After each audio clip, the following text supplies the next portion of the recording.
আপনি জানেন যে অমর একুশে বইমেলায় আমার 2টি বই প্রকাশ হয়েছে। সেই 2টি বই, একটি তিশা আর মুস্তাক, একটা তিশার ভালোবাসা।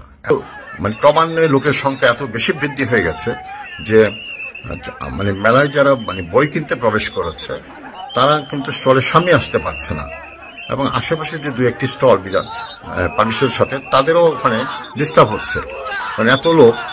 এবং অনেকে তখন স্লোগান দিচ্ছে যে মুস্তাক ভাই জিন্দাবাদ, মুস্তাক ভাই জিন্দাবাদ। তারপরে আবার দেখি কিছু বিরূপ স্লোগানও দিচ্ছে শেষের দিকে। তা আমি মনে করলাম যে এখানে যেহেতু বইমেলা, আমাদের প্রাণের বইমেলা, এখানে বইমেলাতে যারা সত্যিকার অর্থে বই কিনতে এসছে তাদের মনে হচ্ছিল যে সমস্যা হচ্ছে তারা স্টলের ভিতরে আসতে বা স্টলের সামনে আসতে। তখন আমি বললাম যে আমি চলে যাই, কারণ বই অ্যাকচুয়ালি তো এখানে আমি এসছি, যারা অটোগ্রাফ নিতে চেয়েছে তারা তো অটোগ্রাফ নিতে পারবে। তখন ওখানে আমি বেশ কিছু সংখ্যক বইয়ে, প্রায় 200 বই আমি অটোগ্রাফ দিলাম, যে আপনার অটোগ্রাফ যেহেতু চাই আপনার অটোগ্রাফ দিয়ে দিন, বইয়ের মাঝে তো আছেই। তখন আমি বললাম যে আমি চলে যাই। আমাকে কেউ মেলা থেকে চলে যেতেও বলে নাই, কোনোভাবে বিতাড়িত বা কোনো কিছুই বলে নাই। তখন আমি স্বেচ্ছায়, একদম স্বেচ্ছায় আমি আমার ওয়াইফকে নিয়ে বের হলাম। তখন কিন্তু যেহেতু অনেক লোক ছিল, মানে শত শত লোক, তখন যারা ওখানে দায়িত্বরত আনসার ছিলেন তারা আমাদেরকে গাড়ি পর্যন্ত পৌঁছে দিয়েছেন। সেখানে কিন্তু কোনো অপ্রীতিকর কোনো কিছু হয়নি। অনেকে পিছন থেকে হয়তো অনেক কিছু বলেছে, কিন্তু আমরা নিজের ইচ্ছায় সম্পূর্ণ স্বেচ্ছায় স্বপ্রণোদিতভাবে ওখান থেকে চলে এসেছি এবং বলে এসেছি যেহেতু মেলায় আমাদের বই গিয়েছে, বইটি পাঠকদের হাতে পৌঁছানো দরকার। সেটা আমরা থাকলেই যে করতে হবে তা নয়, কারণ আমরা থাকলেই দেখা যাচ্ছে সেখানে শত শত লোক আসতেছে, ভিড় করছে। এতে করে বই যারা পাঠকদের প্রতিবন্ধকতা সৃষ্টি হচ্ছে।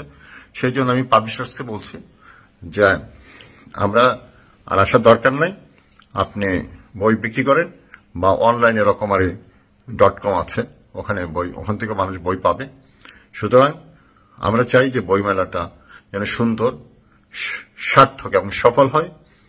আর সবার জন্যই, আমি যে কথাটা সবসময় বলি, আমার কারো বিরুদ্ধে কোনো অভিযোগ নেই, সবার জন্য আমার শুভকামনা, আমি সবার জন্য দোয়া করি। আমাদের যে বিবাহিত জীবন সেটি কিন্তু 11 মাস হয়ে গেছে, দীর্ঘ সময়। আপনারা আমাদের জন্য দোয়া করবেন, আমরা যেন ভালো থাকি, আমাদের জীবন যেন সুখের সুন্দর হয়। আর আপনাদের সবার জন্য আমার দোয়া থাকলো। আর আমার যে বইটি, এই বইতে আপনি দেখতে পারেন কোথাও কোনো রকম একটি অশোভন, অশ্লীল কোনো কথাই নেই। এই বইয়ে আমি যেটা পরিসমাপ্তিতে আমি দিয়েছি, একটি মেসেজ দিয়েছি যে আমাদের এই লাইফটা অনেক কঠিন হয়েছে, অনেক স্ট্রাগল ফেস করতে হয়েছে। তো যারা স্টুডেন্ট আছে তাদের বলছি আমি, তোমরা পড়াশোনা করো, নিজেকে প্রতিষ্ঠিত করো।